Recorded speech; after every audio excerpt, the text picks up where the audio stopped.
So mga kaibigan, ito yung ating stock ngayon. Ito yung chip. So chip na supported. Makita nyo naman.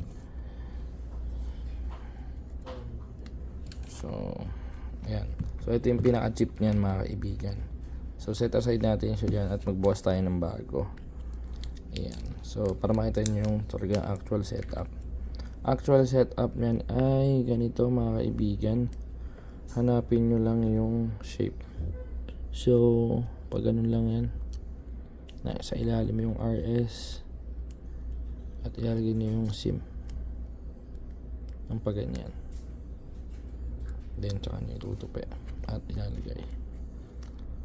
So ganyan lang siya kasimple na ilagay at no service na siya. So makikita nyo guys, no service siya agad, no? Yan, ito yung kapaplug lang natin guys, kapaplug lang natin straight from the lalagyanan at may signal na siya agad. Gano'n lang siya kabilis na lagyan. So turn on, tapos turn off lang natin yung kanyang turn off ko lang yung kanyang wifi at data roaming. Yun, gano'n siya kabilis guys. Ganun siya kabilis. Wala tayong ginawang ibang setup. Ang ginawa lang natin is nilagay lang natin. So, ang bilis lang setup nito kapag ka mga T-Mob yung ating ginagamit na. Ayan o, T-Mob. So, nag-automatic na siya. Ganun lang po. As in, literal na parang plug and play lang siya. Pero, hindi ko po ito pinapromise sa lahat mga kaibigan. As you can see guys, kung nakita niyo itong tutorial na pinost natin, meron siyang may mga setup pa talagang inaano. Pero, ito makikita nyo, ayan, okay na siya agad. So pwede na tayong mag double check dito sa Facebook. Ayan, free.facebook.com. ayan yung double check nyo. Ayan, nagumagana yung data. So double check nyo lang siya dyan guys. Kapag mga smart lock, globe lock, double check natin yan kasi meron po tayong mga sinusunod na rules. Ito po kasi, ito ay iPhone XR. As of the moment, ito lang kaya nating i-support kasi hindi ko pa i-release agad yung chip hanggat wala pa ako natitesting. Hindi naman sa nagaano, ayoko lang i-release kasi ayoko po nung magsasabi sila sa akin na boss ganto ganyan. Sa chip po na to mga kaibigan, lahat po ng mga order is on beta test pa lang po talaga siya. Pero I can assure you guys na ito na yung bagong update na chip na bago na maganda. So meron kasi tayong mga sinusunod dito, yung GID kasi isa yon para maging stable yung signal. So may eSIM pa kasing ano yon. So double check natin if ever natanggalin natin. Tanggalin natin at isalpak natin kung anong mangyayari.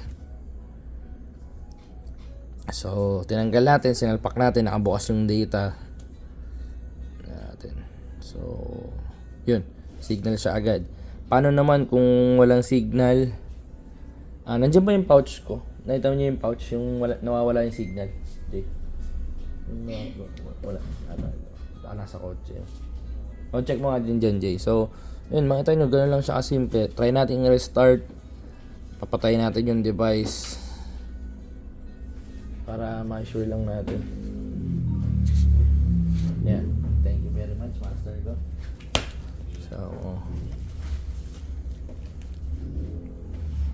So tingnan natin. So gagamit tayo nito para makita natin kapag nag-no service or mahina yung signal, kung ano yung mangyayari sa kanya. So i-upload ko lang tong video na to. This is a part 1. So detail yan lahat. Kunyari smart lock, globe lock, i-upload natin isa-isa bago tayo mag-release. Pero yung mga talagang gusto talagang magkaroon agad, pwede na po kayong umorder. Wala na pong masama. Pwede naman po kayong umorder. So ni-restart natin yung phone. Double check natin. Yun o, signal siya agad. So lalagay natin dito kasi ito mawawala yung signal niya dito kung sakali pag nilagay natin siya dito. Hindi ito magic. So may scientific reason to kaya nawawalan siya ng signal. So double check natin, then if ever dapat pag nawalan siya ng signal o pag hinugot natin siya na no service. Kasi pag na no service ibig sabihin walang signal. Hindi siya nawalan ng signal. Isa pa. Kasi mahina signal dyan pag nandiyan sa loob eh.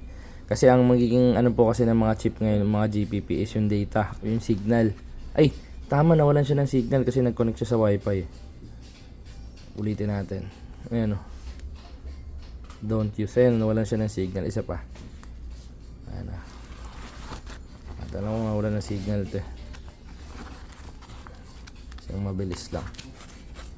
So para makita nyo na stable yung chip. Hindi siya talaga mawawala ng signal. Tsaka yung data gumagana pa din.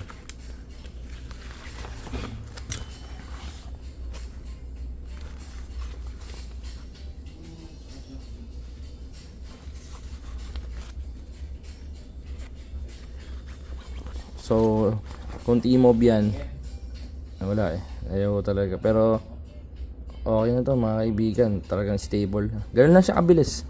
Yun lang yung setup niya. So yun lang. Okay na tayo dito. iPhone XR T-Mobile. Wala tayong naging problema. At okay na.